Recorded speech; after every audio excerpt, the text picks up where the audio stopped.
তথাকথিত আমাদের পুরো রাষ্ট্রের মানুষের দিকে দৃষ্টি দিয়ে বিচার করি, তাহলে আপনি জেনে নেন বাংলার মানুষ গত রাত্রে একটা বড় ধরনের ব্যস্ততা থেকে ফারেক হয়েছে। আজকে বড় ধরনের একটা ব্যস্ততা থেকে ফারেক হয়েছে, যাদের কাল পর্যন্ত শুধু একটাই চিন্তা, কে জিতবে, এটাই ছিল চিন্তা। যারা দল করে তারা দলকে কিভাবে জিতাবে বা কিভাবে সে কাজ করবে, এটাই ছিল তাদের জান প্রাণ, মানে মরণপণ যুদ্ধ। এমনকি কেউ তো এটাকে জিহাদ পর্যন্ত বলেছে এবং জান্নাতের সার্টিফিকেট পর্যন্ত দিয়েছে। তো আমরা যদি বলতে যাই তখন তারা আবার বলে আমরা তাদের খেলাফ। আলহামদুলিল্লাহ, এই নির্বাচন কেন্দ্রিক বড়রাই কথা বলেছেন। আমি আমার আদর্শের উপরে ছিলাম যে বড়রা যেখানে কথা বলবে ছোটরা সেখানে কথা বলার প্রয়োজন নেই, আর সবাইকে সব বিষয় নিয়ে কথা বলাটাও উচিত না। যেখানে আমরা দেখেছি আমাদের সালাফদের বড় বড় ইমাম বা যাদেরকে আমরা অনুসরণীয় মনে করি, তারা কথা বলেছেন, তারা তাদের বিবেক বুদ্ধি দলিল আদিল্লা দিয়ে যথেষ্ট চেষ্টা করেছেন জাতিকে সঠিক গাইডলাইন দেয়া, কিন্তু কেউ সেটা মেনে নিয়েছেন, কেউ নেয়নি। কারো যুক্তি ধরেছে, কারো ধরে নেই। এই দৃষ্টিভঙ্গি থেকে আমরা কেন চুপ বা আমরা কেন চুপ হতে বাধ্য? কারণ এটা আর ওই যুগ নাই যে রাসূলুল্লাহ সাল্লাল্লাহু আলাইহি ওয়াসাল্লামের কাছে ওহী আসবে এবং এককভাবে তাকে মানা হচ্ছে। এই পৃথিবীতে এমন কোনো ব্যক্তি এখন আর বাকি নাই। এমন ব্যক্তি পৃথিবীতে নাই যাকে আবু বকর রাদিয়াল্লাহু তাআলা আনহুর মতন মানা হবে বা ওমর রাদিয়াল্লাহু তাআলা আনহুর মতন মানা হবে না। যেখানে রাসূলুল্লাহ সাল্লাল্লাহু আলাইহি ওয়াসাল্লাম 4 জন ব্যক্তিকে ইন্ডিকেট করে আদেশ করে গিয়েছিলেন যে আমি তোমাদেরকে রেখে যাচ্ছি, তোমরা আমার সুন্নাহকে আঁকড়ে ধরো। ফালাইকুম বিসুন্নাহ ওয়া সুন্নাতিল খুলাফায়ে রাশিদিন আল মাহদিয়িন মিন বাদি। আমার পরে এই 4 জন ব্যক্তির থেকেও যদি তোমরা কিছু পাও, সেটাকে আমার সুন্নতের মতো করেই তোমরা সুন্নাহ হিসেবে আঁকড়ে ধরতে পারো বা ধরবে, এমনটা আদেশ ছিল। অথচ রিপোর্ট বলতেছে এই 4 জনের মধ্যে 3 জনকেই অবজ্ঞা করা হয়েছে, বরং 4 জনকে অবজ্ঞা করা হয়েছে। সে স্বর্ণযুগের মানুষরাই সেটা করেছে, ম্যাক্সিমাম মানুষ। আরো করুণ অবস্থা, তাদের মধ্যে 2 জনকে হত্যা করে দেওয়া হয়েছে, ওসমান এবং আলী রাদিয়াল্লাহু তাআলা আনহুমা আজমাইন। শ্রেষ্ঠ মানুষদেরকে হত্যা করে দেওয়া হয়েছে। তাহলে এই যুগে এটা কল্পনাও করবেন না যে কোনো ব্যক্তিকে এককভাবে পুরো জাতির মানুষ মেনে নেবে। আর যদি এটা মেনে নিত তাহলে কল্যাণকর হতো। আমরা এককভাবে বলতে শুধু সালাফদের ইমামদের কথাই যদি বলি, আমাদের সালাফি হুজুর যারা, আলেম যারা, যদি তাদেরকে আমরা মেনে চলতে পারতাম, তাও কিন্তু বাংলার জমিনে একটা ভালো কিছু রেজাল্ট আমরা পেতাম। কিন্তু আমাদের আলেমদের মধ্যেই প্রত্যেক ব্যক্তির অনুসারী আলাদা আলাদা হয়ে গেছে। একজন বক্তব্য করলে আরেকজনের বক্তব্যের সাথে এটাকে কন্ট্রাডিক্টিভ পেশ করে যাদের কাছে পেশ করা হয়। অমুকে বলতেছে ভোট দেওয়া যাবে, অমুকে বলতেছে যাবে না, অনেকে বলতেছে গণতন্ত্রে যখন হারাম তখন দেওয়া যাবে না যাবে প্রশ্ন আসে না। তো এইভাবে যখন এত কাদা ছড়াছড়ি হয়েছে, এর মধ্যে আমরা শুধু নীরবতার সাথে দেখেছি, মাত্র কিছু বলার ভাষা নেই। কারণ আমরা জানি যে বড়দেরকেই যখন উপেক্ষা করা হচ্ছে তখন আমাদেরকে তো ছুড়ে ফেলে দিতে কারো কোনো দ্বিধা লাগবে না। তো সর্বোপরি সব জল্পনা কল্পনার পর আপনার সমস্ত চেষ্টা, আপনার দোয়া, সবকিছু শেষ। আজকে হয়তো একটু ফ্রি হয়েছেন এই মর্মে। আমরা চাইলে তাহলে ওই বিষয়টাকে পাস করে দিয়ে এখন আপনার অস্তিত্ব নিয়ে কথা বলি, কিন্তু দেখা যাচ্ছে যে ওই ব্যস্ততার পরে আবার নতুন করে আরেক ব্যস্ততা শুরু হয়ে যাবে। যারা এখন জিতেছে, এখন কিভাবে তারা এটাকে উৎফুল্ল আমোদ প্রমোদ বা অনুষ্ঠানিকতার সাথে নেবে, আর যারা হেরেছে তাদের ব্যস্ততা হলো এখন সন্দেহের তীর ছুড়ে দেওয়া যে আমার ভোটকে সুষ্ঠুভাবে গণনা করা হয়নি, আবার নতুন করে তদন্ত করা হোক, এটা থাকবে তাদের মাথা ব্যথা। আর শ্রোতা টাইপের যারা আছেন তাদের ব্যস্ততা শেষ হয়নি। এখন ওই যে কি কারচুপি হইল কি হইল না, এখন আপনারা হইলেন এর জাস্টিস, মানে আপনারা এখন তদন্ত করবেন, বিচার করবেন, এরকম হয়ে গেছে। কিন্তু ভুলে যাচ্ছেন দিন শেষে এই যে দিনটা গতকালকে পার হয়েছে, এই দিনটা যাওয়ারই ছিল, আবার আসবে, আবার আসবে। কিন্তু ওই একদিনকে আপনি কোন ব্যস্ততায় পার করেছেন সেটা কিন্তু হিসাব দেওয়ার জন্য রেডি হয়ে থাকে, কারণ ওটা কিন্তু রিপোর্ট চলে গেছে অলরেডি আল্লাহর কাছে। ওই দিনটাকে আপনি রিটার্ন ফিরে নিয়ে আসতে পারবেন না। যেমন আজকের জুমা চলে যাওয়ার পরে এই দিনকে আপনি আর ফেরত নিয়ে আসতে পারবেন না। এই রমজান মাস চলে আসছে, এই রমজান চলে গেলে এটা আর কিয়ামত পর্যন্ত আপনি এর খেসারত দিতে পারবেন না। এজন্য আমরা আমাদের খুতবার মাধ্যমে ওই কথাটাই বলবো, ব্যক্তি পর্যায়ে আপনারা যা কিছু করেছেন, কিন্তু আমরা আবারও স্মরণ করিয়ে দিই, দিন শেষে আপনি মনে রেখেন আমরা কিন্তু মুসলিম, আমাদেরকে এই কৃতকর্মের জন্য কিন্তু আল্লাহর কাছে জবাব দিতে হবে, এটার জন্য প্রস্তুত থাকেন। তো যারা যেটাকে হক মনে করতেছেন সেটাই করতেছেন, তবে আমাদের উচিত হবে কোরআন সুন্নাহর সাথে মিলিয়ে দেখা এবং রাসূলুল্লাহ সাল্লাল্লাহু আলাইহি ওয়াসাল্লামের সেই কথাগুলো একটু গুরুত্বের সাথে নিয়েন যে রাসূল বলেছেন কিয়ামত লা তাযহাবুদ দুনিয়া, দুনিয়া ততক্ষণ পর্যন্ত শেষ হবে না হাত্তা ইয়াকুনু লোকা ইবনু লোকা, এই ক্ষমতা যতক্ষণ পর্যন্ত নিকৃষ্ট নির্বোধের ছেলে নির্বোধের হাতে না যাবে ততদিন পর্যন্ত পৃথিবী কিয়ামত হবে না। তার মানে ভবিষ্যতে এই ক্ষমতা দিন দিন খারাপ এবং দুষ্ট বা অযোগ্যদের হাতেই যাবে। এটা না গেলে আল্লাহ রাসূল বলেছেন কিয়ামতই হবে না। তার মানে কিয়ামত তো হবে, এটা সত্য, আর খারাপদের হাতেও ক্ষমতা যাবে এটাও সত্য। এবং যারা ভালো সুরত নিয়ে নিজেকে এই খারাপ কাজে অংশ নিয়েছিলেন এবং নিজেকে প্রমাণ করতে চেয়েছেন যে আমি ভালো কিছু এনে দেব, কিন্তু আপনার পথটা ছিল খারাপ পথ, আপনার পথটা ছিল ভুল পথ, যে পথে গেলে কোনোদিন সাকসেসতা আসবে না, কারণ আপনিও ঠিক তাদের মতোই গণ্য হইলেন। তো যারা বেঁচে ছিলেন আল্লাহ তাদের উপরে রহম করুন।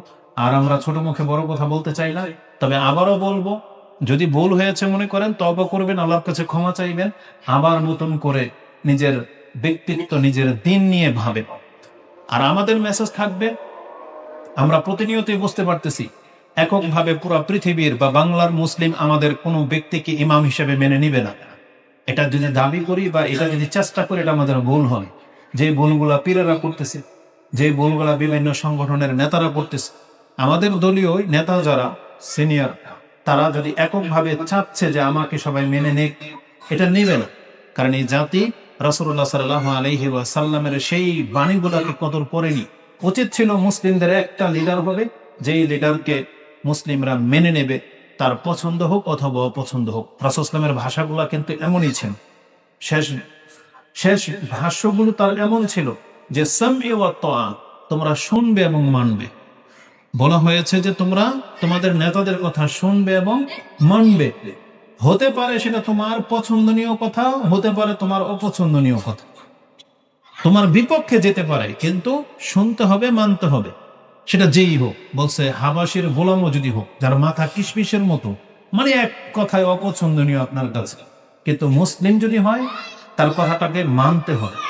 আর বলা হয়েছে যদি ওই মুসলিম নেতা যদি এমন আদেশ করে যেটা আল্লাহর খেলাফ, আল্লাহর বিধানের খেলাফ, তখন তুমি সম্মানের সাথে তারটাকে ছেড়ে দেবে, তারটা মানবে না।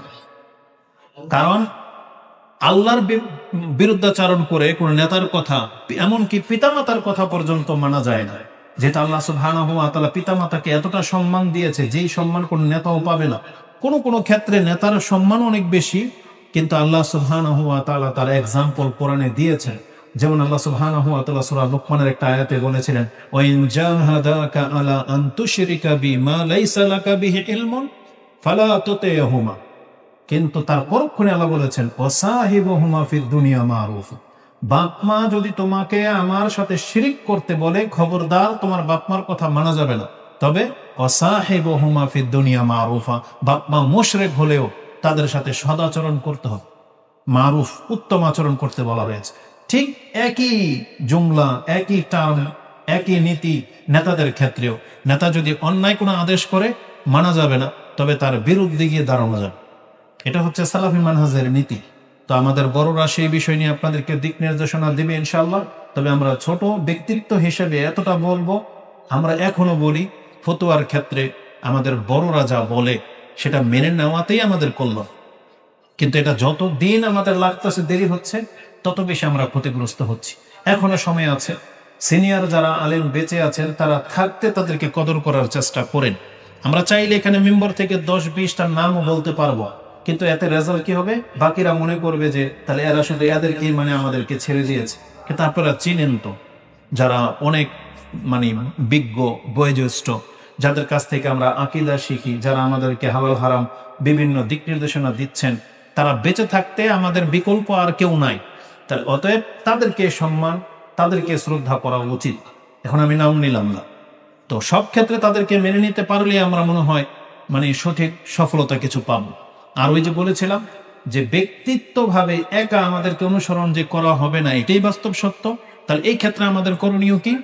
আমাদের করণীয় হলো যাদেরকে আমরা কাছে পাচ্ছি, যারা আমাদেরকে ট্রাস্ট করেন, তাহলে আপনাদের বিশ্বাসকে যেন আমরা নষ্ট না করি, আর আমাদের দিক নির্দেশনা মোতাবেক যারা মেনে নিচ্ছেন তারা এটাকে মেনে নেওয়ার চেষ্টা করেন। কারণ বিকল্প তো কিছু নাই আপনার কাছে। বিকল্প সাহাবা একরামরা আসবে না, তাবিয়েরও আসবে না, তাবিয়েরও আসবে না, ওই আমাদের মতো অযোগ্যরাই এই পৃথিবীতে বাকি আছি। তো যখন বেটার কাউকে পেয়ে যাবে তখন আমাদেরকে ছেড়ে দিবেন, আর না হইলে অন্তত পক্ষে যাদেরকে পাচ্ছেন তাদের কথাগুলো মেনে চলার চেষ্টা করেন, আর সব সময় কাছাকাছি থাকার চেষ্টা করেন, বিচ্ছিন্নবাদী হয়েন না। ওই সব কথাতে আপনি নেগেটিভ নিবেন এটা হইতে দিয়েন না।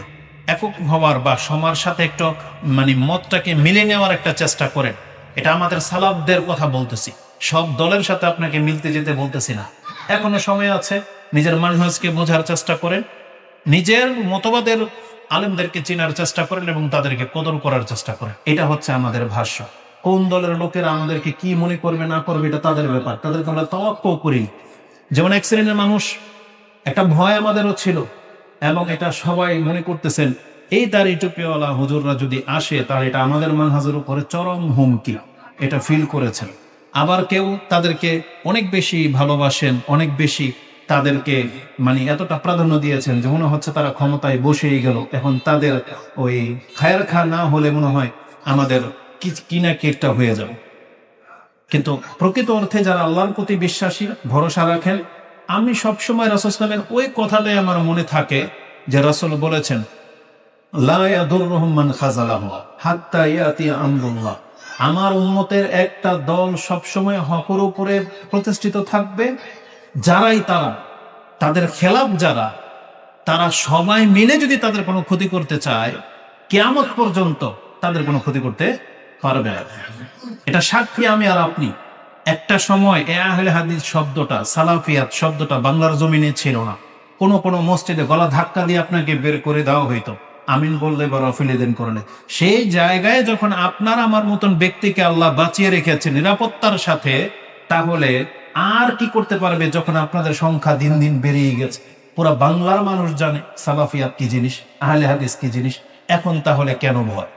এখন কেন অন্যকে তাওয়াক্কুল করে আপনাকে চলতে হবে? কেন নিজের কনফিডেন্স নাই? আল্লাহর প্রতি ভরসা কেন নাই? রাসূল সাল্লাল্লাহু আলাইহি ওয়াসাল্লামের এই ভবিষ্যৎবাণীর উপরে কেন আমাদের আস্থা নাই যে আমাদের কেউ কোনো ক্ষতি করতে পারবে না যদি আমরা আল্লাহর পথে টিকে থাকি? আর কালকে একজন একটা কথা বলেছেন, মানে প্রশ্ন উত্তরের মাধ্যমে, ইব্রাহিম আলাইহিস সালামকে আল্লাহ আগুনে ফেলেছেন। তাহলে ইব্রাহিম আলাইহিস সালাম জিবরিল আলাইহিস সালামের সাপোর্ট নিলেন না, ফেরেশতার সাপোর্ট নিলেন না, তিনি আল্লাহর উপরে ভরসা করলেন। আর আল্লাহর উপরে ভরসা করার কারণে আল্লাহ কি করেছেন? আল্লাহ স্বয়ং সিদ্ধান্ত নিয়েছেন, আগুনকে বলেছেন কুনি বারদান ওয়া সালামান আলা ইব্রাহিম, যে তুমি ঠান্ডা হয়ে যাও, শান্তিময় হয়ে যাও ইব্রাহিমের জন্য। আল্লাহ স্বয়ং সিদ্ধান্ত নিয়েছেন, কোনো কাউকে হেল্পের জন্য পাঠানো নাই। এটা একটা দিক। উপরোক্ত আল্লাহ সুবহানাহু ওয়া তাআলার এমন বান্দারাই অনেকে আছেন যাদেরকে আগুনে জ্বালিয়ে শহীদ করে দেওয়া হয়েছিল, যাদের ঘটনাটা কোথায় আছে? সূরা বুরুজে। সূরা বুরুজে জানেন না? ওমা নাকামু মিনহুম ইল্লা আইয়ুমিনু বিল্লাহিল আজিজিল হামিদ। তারা তো শুধু প্রতিশোধ দিয়েছে, কোনো পাপের কারণে না। মানে আমার এই বান্দারা বড় ধরনের কোনো রাষ্ট্রদ্রোহী কাজ করেছে এমন না, শুধু তারা এক পরাক্রমশালী আল্লাহর প্রতি ঈমান এনেছিল, এটাই তাদের অপরাধ। এই অপরাধের কারণে তাদেরকে গর্ত করে আগুন দিয়ে জ্বালিয়ে দেওয়া হয়েছে। তাহলে তারাও কিন্তু আল্লাহর প্রতি ঈমান এনেছিল এবং ভরসা করেছিল। যেমন বলা হয়েছে যুক্তিতে যে ফেরাউনের সময় আসিয়ার ঈমান তো চরম পর্যায়ে ছিল। যেটা বলেছিলাম এটাই আপনাকে বলতেছি। আপনি যদি মনে করেন যে রাসূল বলেছেন আমাদের কোনো ক্ষয়ক্ষতি হবে না, তো হুজুর আপনি জানেন না আমাদেরকে তো মসজিদ থেকে বের করে দিয়েছে, পিটিয়েছে, ক্ষয়ক্ষতি তো করেছে, আমাদেরকে এক ঘোড়া করে রাখা হয়েছে, এটাকে আপনি ক্ষয়ক্ষতি ভাবতেছেন। তাহলে তো রাসূলুল্লাহ সাল্লাল্লাহু আলাইহি ওয়াসাল্লামকে তায়েফে যে রক্তাক্ত করা হয়েছে, তাহলে আল্লাহর তো কথার সাথে তো মিলতেছে না। আল্লাহ বলেছে না ওয়াল্লাহু ইয়াসিমুকা মিনান নাস, আল্লাহ আপনাকে মানুষের হাত থেকে বাঁচাবেন। তাহলে রাসূল সাল্লাল্লাহু আলাইহি ওয়াসাল্লামকে কিভাবে আল্লাহ বাঁচালেন? উহুদের যুদ্ধে মার খেলেন, তায়েফে রক্তাক্ত হলেন, আল্লাহ বাঁচালেন কোথায়? এই বুরুজের ঘটনায় আল্লাহ তো এদেরকে কোনো বাঁচালেন না। ওই ফেরাউনের জাদুকরের হাত পা উল্টা করে কেটে দেওয়া হয়েছে, তাদেরকে তো আল্লাহ বাঁচালেন না, ফেরাউন তাদেরকে মেরেই দিল। সুবহানাল্লাহ। রাসূলুল্লাহ সাল্লাল্লাহু আলাইহি সাল্লাম আব্দুল ইবনে আব্বাস রাদিয়াল্লাহু তাআলা আনহুকে এই কথাটাই বলেছিলেন, হে গোলাম, তুমি আল্লাহর উপরে ভরসা করো। যদি পুরো পৃথিবী তোমার কওম তোমার উপকার করার জন্য এক হয়ে যায়, অতটুকু উপকার করতে পারবে যতটুকু আল্লাহ তোমার তকদিরে লিখে রেখেছে। আর তারা যদি তোমার ক্ষতি করতে লেগে যায়, অতটুকুই ক্ষতি করতে পারবে যতটুকু আল্লাহ তোমার তাকদিরে লিখে রেখেছেন। তাহলে এই দুনিয়াবি ক্ষয়ক্ষতি তো ব্যাপার আছে, এটা তো মুখ্য উদ্দেশ্য না। তার মানে এই ক্ষয়ক্ষতি আপনার মর্যাদাতে, আপনার জান্নাতে এবং আল্লাহর সাথে আপনার সাক্ষাতের মর্যাদার কোন রকমের ঘাটতি হবে, ওই ক্ষয়ক্ষতির কথা বলা হয়েছে। তখন ওই কথাটা আমি তাকে এইভাবে বললাম, আল্লাহ সুবহানাহু ওয়া তাআলা কিছু স্টেপ রেখেছেন, যেমন নবী হওয়া স্টেপ, সিদ্দিকিন হওয়া, শহীদ হওয়া, সোহাদা ও সালিহিন হওয়ার যে স্টেপগুলো রেখেছেন। এখন আমি আর আপনি যদি আল্লাহর রাস্তায় কাজ করতে গিয়ে আমাদেরকে কেউ মেরে দিল না, আমরা শহীদ হইতে পারলাম না, বা আমাদের রক্ত যদি না ঝরে, তাহলে এই শহীদের কোঠাটা এটা কিভাবে হাসিল হবে বলেন? একটা ব্যক্তি তো আল্লাহর রাস্তায় মরলে না সে শহীদ। এখন আপনি চাচ্ছেন যে আমি আল্লাহর রাস্তায় কাজ করব, কিন্তু আমার গায়ে থেকে রক্ত ঝরতে পারবে না, তাহলে শহীদটা হইবেন কিভাবে? আল্লাহ তো এটা একটা কোঠা রেখেছে। তখন তাকে আমি এটা বললাম, আল্লাহ চেয়েছেন এই লোকগুলোকে আমি শহীদের মর্যাদা দিয়ে দিব, এটা তাদের জন্য বাঁচানোর চাইতে বেশি উপকার, মানে তাদের সম্মানে এটা বেশি ইজাফা হলো। এই জন্য আল্লাহ তাদেরকে মরাটাই লিখে দিয়েছেন, যে এরা আমার রাস্তায় মরে যাবে আর আমি এদেরকে শহীদ হিসেবে গ্রহণ করব। কারণ শহীদ সম্পর্কে কি বলা হয়েছে, যে পৃথিবীতে যত মানুষ মরে আল্লাহর কাছে যাবে, তাদের মধ্য থেকে কেবল শহীদরাই পৃথিবীতে আবার ফিরে আসতে চাইবে, বলবে একবার না আল্লাহ, শতবার তোমার জন্য আমি মরতে প্রস্তুত।